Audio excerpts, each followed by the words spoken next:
रहमतुल्लाहि व बरकातुहू। वालेकुम अस्सलाम व रहमतुल्लाहि व बरकातुहू। नहमदुहु व नुसल्ली अला रसूलिहिल करीम व अला आलिहि व अस्हाबिहि अजमईन, अम्मा बाद, फ़अऊज़ु बिल्लाहि मिनश शैतानिर रजीम, बिस्मिल्लाहिर रहमानिर रहीम। क़ाल अल्लाहु सुब्हानहु व तआला फ़िल क़ुरआनिल मजीद वल फ़ुरक़ानिल हमीद, लक़द मन्ना अल्लाहु अलल मुअमिनीना इज़ बअस फ़ीहिम रसूला व क़ाल अन्नबिय्यु सल्लल्लाहु तआला अलैहि वसल्लम ला युमिनु अहदुकुम हत्ता अकूना अहब्बा इलैहि मिन वालिदिही व वलदिही वन्नासि अजमईन। सदक़ल्लाहुल अज़ीम व सदक़ रसूलुहुन नबियुल करीम व नहनु अला ज़ालिका मिनश शाहिदीन वश्शाकिरीन वल्हम्दुलिल्लाहि रब्बिल आलमीन। इन्नल्लाहा व मलाइकतहु युसल्लूना अलन नबी या अय्युहल्लज़ीना आमनू सल्लु अलैहि व सल्लिमू तस्लीमा। मोहब्बत और अक़ीदत से दुरूद शरीफ पढ़ लें। मुहम्मदिन व अला आलि मुहम्मदिन कमा सल्लैता अला इब्राहीम व अला आलि इब्राहीम इन्नका हमीदुम मजीद। अल्लाहुम्मा बारिक अला मुहम्मदिन व अला आलि मुहम्मदिन कमा बारकता अला इब्राहीम व अला आलि इब्राहीम इन्नका हमीदुम मजीद। मेरे मोहतरम भाइयों, दोस्तों और बुजुर्गों, काफ़ी मुख्तसर है और उस्ताद मुकर्रम मुहसिन मुरब्बी से मुफ्ती मोहम्मद इजाज़ साहब दामत बरकातुहुम भी तशरीफ़ ला चुके हैं। मैंने सिर्फ एक बात चंद मिनट में आप हज़रात के सामने अर्ज़ करनी है कि अल्लाह तबारक व तआला ने सरकार दो आलम सल्लल्लाहु अलैहि वसल्लम को जब दुनिया में मबूस फरमाया तो अहले ईमान पर एहसान जतलाया है। कुरान करीम में अल्लाह जल्ला शानु फरमाते हैं व इन तअद्दू निअमतल्लाहि ला तुहसूहा, कि अल्लाह ताला की अगर तुम नेमतों को शुमार करना चाहो, गिनना चाहो तो कभी भी शुमार नहीं कर सकते। अल्लाह ताला की ज़ात ने सरकार दो आलम सल्लल्लाहु अलैहि वसल्लम को तमाम अंबिया का सरदार बनाया और इस रूए ज़मीन पर आखिरी नबी बनाकर अल्लाह ने मबऊस फरमाया। दूसरी जगह पर अल्लाह जल्ला शानु फरमाते हैं कि या अय्युहल्लज़ीना आमनू ला तुबतिलू सदक़ातिकुम बिलमन्नि वल अज़ा, कि तुमने एहसान नहीं जतलाना नेकी करने के बाद। आम अहले ईमान को हुक्म यह है कि नेकी और एहसान कर लेने के बाद एहसान को जतलाना नहीं है, वरना वो तुम्हारी नेकी और तुम्हारी उस भलाई के अजर को ज़ाया कर देगा। फिर सवाल यह है कि अल्लाह जल्ला शानहू ने सरकार दो आलम सल्लल्लाहु अलैहि वसल्लम को जब भेजा तो एहसान क्यों जतलाया? तीन किस्म के मामलात हैं। एक इंसान की अपनी ज़ात के मुताल्लिक है कि अल्लाह ने इंसान को आंखें दी, एहसान नहीं जतलाया। आंखों में बसारत दी, एहसान नहीं जतलाया। इंसान को कान दिए, एहसान नहीं जतलाया।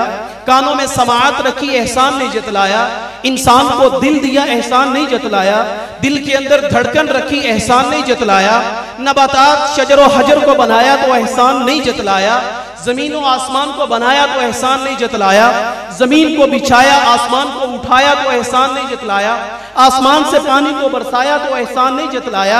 इंसान को माँ बाप दिए तो एहसान नहीं जतलाया। रिज़्क़ का इंतजाम किया तो एहसान नहीं जतलाया। फिर अल्लाह की ज़ात ने आदम को अज़मत अता फरमाई तो एहसान नहीं जतलाया। नूह को तूफान से बचाया तो एहसान नहीं जतलाया। मूसा को समंदर से बचाया तो एहसान नहीं जतलाया। ईसा को जेल से निकाला, एहसान नहीं जतलाया। आसमान पर उठाया, एहसान नहीं जतलाया। यूनुस को मछली के पेट से निकाला तो एहसान नहीं जतलाया। यूनुस को मछली के पेट से निकालकर अल्लाह ने कोई एहसान नहीं जतलाया। तमाम किस्म के अंबिया को आदम को सफीउल्लाह बनाया, एहसान नहीं जतलाया। नूह को नजीउल्लाह बनाया, एहसान नहीं जतलाया। मूसा को कलीमुल्लाह बनाया, एहसान नहीं जतलाया। ईसा को रूहुल्लाह बनाया, एहसान नहीं जतलाया। दाऊद को खलीफतुल्लाह बनाया, एहसान नहीं जतलाया। यूसुफ को सिद्दीकुल्लाह बनाया, एहसान नहीं जतलाया। इस्माइल को ज़बीहुल्लाह बनाया, एहसान नहीं जतलाया। इब्राहिम को खलीलुल्लाह बनाया, एहसान नहीं जतलाया। लेकिन जब बारी आती है आमिना के लाल की, अब्दुल्ला के नूरे नजर की, मक्का के दुर्रे यतीम की, साकिए महशर की, शाफिए कौसर की, सरकारे दो आलम सल्लल्लाहु अलैहि वसल्लम की जात की, तो अल्लाह कुरान करीम में फरमाते हैं लक़द मन्नल्लाहु अलल मुमिनीना इज़ बअस फ़ीहिम रसूला, कि तुम्हारे ऊपर एक एहसान कर रहा हूँ, तुम्हारे ऊपर अपनी नेमतों को इत्माम में ला रहा हूँ, तुम्हारे दरमियान अपने महबूब को भेज रहा हूँ। अल्लाह जी आपने अंबिया को अज़मतें अता फरमाई, अंबिया को कमालात अता फरमाए, लेकिन किसी उम्मत पर मैं तौरात को देखता हूं तो एहसान नहीं जितलाया, इंजील को देखता हूं तो एहसान नहीं जितलाया, ज़बूर को देखता हूं तो एहसान नहीं जितलाया। कुरान करीम के अंदर अल्लाह ताला ने ईमान वालों पर एहसान क्यों जतलाया कि तुम्हारे अंदर एक आखिरी नबी भेज रहा हूं। इसकी मैंने दो दलीलें अर्ज करनी। ये दो चीजें बुनियादी तौर पर रबीउल अव्वल का पैगाम है कि अल्लाह ने एहसान क्यों जतलाया। इसके एहसान जतलाने की वजह यह है कि बाज़ औक़ात में इसको एक मिसाल से अर्ज करके फिर दूसरी बात की तरफ जाता हूं। एक आदमी अपने दोस्त के पास जाता है, मुझे फलां मरज है, वो डॉक्टर के पास भेज देते हैं, वो डॉक्टर के पास जाते हैं, उसको मेडिसिन देते हैं, नुस्खा देते हैं कि डॉक्टर साहब पैसे कितने हैं। डॉक्टर कहता है पैसे रहने दो, ये जो नुस्खा तुम्हें दे रहा हूं ना, बस इसको इस्तेमाल कर लेना, ये नुस्खा तुम्हारी जान के लिए बड़ा कीमती। अब डॉक्टर छोड़ना चाहता है पैसों को और तवज्जो दिलाना चाहता है कि ये नुस्खा कोई मामूली नुस्खा नहीं है। अल्लाह तबारक व तआला ये एहसान जतलाकर ये बतलाना चाहते हैं कि सारे नबियों को मैंने भेजा, हर नबी को एक हक मैंने दिया कि वो रुए जमीन पर जब दुआ जैसी दुआ मांगेगा, अपनी उम्मत के लिए मांगे, भलाई मांगे, उनके लिए कोई शर मांगे, मैं उनको अता कर दूंगा। सारे अंबिया ने अपनी अपनी उम्मतों के लिए उस दुआ को दुनिया में इस्तेमाल फरमाया। मेरे नबी को ताइफ में लहू लुहान किया गया, दुआ को इस्तेमाल नहीं फरमाया। ओहद के अंदर दंदान मुबारक शहीद हुए, दुआ को इस्तेमाल नहीं फरमाया। मेरे नबी को अबतर होने के ताने दिए गए, आपके साहबजादे इब्राहिम का इंतकाल हुआ, एहसान नहीं जतलाया। मेरे अल्लाह ने इस मौके पर भी मेरे नबी ने अपनी दुआ को इस्तेमाल नहीं फरमाया। मेरे नबी ने फरमाया मैं कल क़यामत के लिए अपनी उम्मत की शफाअत के लिए उस दुआ को संभाल के रखा हूं। एहसान जतलाया के आने वाला कोई मामूली नहीं है। दूसरी बात कि आज के इस दौर के अंदर रहने वाला मुसलमान, कौमे शुआब के अंदर नातौल में कमी थी, हलाक कर दी गई। कौमे लूत के अंदर एक मुआशरती फसाद था कि बेहयाई बदकारी करते थे, हलाक कर दिए गए। दयानतदारी से मैं और आप सोचें कि जो एक उम्मत की हलाकत का गुनाह सबब बना, आज वो एक फर्द, एक इलाके या एक मार्केट के अंदर वो सारे गुनाह मौजूद हैं, लेकिन हलाक क्यों नहीं हो रहे। इतने गुनाहगार होने के बावजूद, इतने सियाकार होने के बावजूद सुन्नतों पर हमारा अमल कोई नहीं, नबी करीम सल्लल्लाहु अलैहि वसल्लम की जिंदगी के आशिना हमें शनासाई कोई नहीं। लेकिन जो मोहब्बत रसूल में, जो अहले ईमान में, जिस भी माहौल के अंदर जब भी मेरे नबी का तज़किरा होगा तो ये गुनाहगार, ये सियाकार, ये खताकार ये अपने दिल में अपने नबी की मोहब्बत महसूस इसलिए करेगा कि मेरे नबी ने रातों को सजदों में इस उम्मत के लिए आंसू बहाए हैं।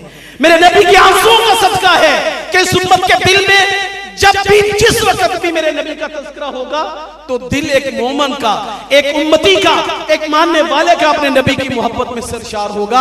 आखिरी बात अर्ज करता हूं, एहसान क्यों जतलाया। नबी करीम सल्लल्लाहु अलैहि वसल्लम के चेहरे अनवर से सहाबा इकराम पहचाना करते थे कि मेरे नबी आज खुशी के आलम में है। सीरत की किताबों में है, सहाबा इकराम फरमाते हैं कि हम रास्ते से जब गुजरते, आप सल्लल्लाहु अलैहि वसल्लम अपने दौलत कदा पर मौजूद ना होते तो हम रास्ते में यूं गली में जाते, इस गली में जाते तो जिस गली से खुशबू आ रही होती हम समझ जाते कि आमीना का लाल इस गली से गुजर कर गया। आप जिस बच्चे के सर पे हाथ फेर देते हैं उसके सर से खुशबू आती रहती है। तो इस नबी की शान ये है कि सहाबा इकराम चेहरे से पहचानते हैं कि अल्लाह के नबी खुश है। शुमाइल तिरमिज़ी में मेरे नबी के यहां पर एक रग है, जब नागवारी होती तो वो रग फूल जाती, सहाबा इकराम समझ जाते कि अल्लाह के नबी को कोई मामला नागवार गुजर रहा है।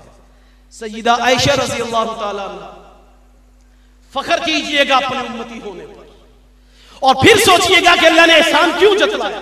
सय्यदा आयशा रज़ी अल्लाह तआला अन्हा ने इस मामले को देखा कि अल्लाह के नबी खुश हैं, घर में तशरीफ लाए हैं। सिलसिलतुस सहीहा के अंदर नासिरुद्दीन अलबानी रहमतुल्लाह अलैह ने यह रिवायत नकल फरमाई। तो सय्यदा आयशा रज़ी अल्लाह तआला अन्हा अर्ज गुजार हुई, या रसूल अल्लाह, आयशा के लिए मग़फ़िरत की दुआ फरमा दें। आप सल्लल्लाहु अलैहि वसल्लम ने यूं अपने दस्ते मुबारक उठाए तो फरमाया कि अल्लाह, आयशा के अगले पिछले मख्फी ज़ाहिरी सारे गुनाहों को मुआफ़ फरमा दे। सय्यदा आयशा ने जब इन कलिमात को सुना तो खुशी के मारे इतना ज्यादा खुश हुई कि जिसको हम आम जुबान के अंदर लोटपोट होना कहते हैं, तो नबी सल्लल्लाहु अलैहि वसल्लम की गोद मुबारक में सर गया। आपने फरमाया, आयशा दुआ की वजह से खुश हो रही हो ये वो थे जो जान गए मेरे नबी के मर्तबे और मकाम को के हाथ उठने बाद में है, कबूलियत के पैगामात पहले आ जाए। या रसूलल्लाह खुश हो रही हूं कि आपने मेरे लिए इस्तिग़फ़ार किया, मेरे लिए मग़फ़िरत की दुआ फरमाई है।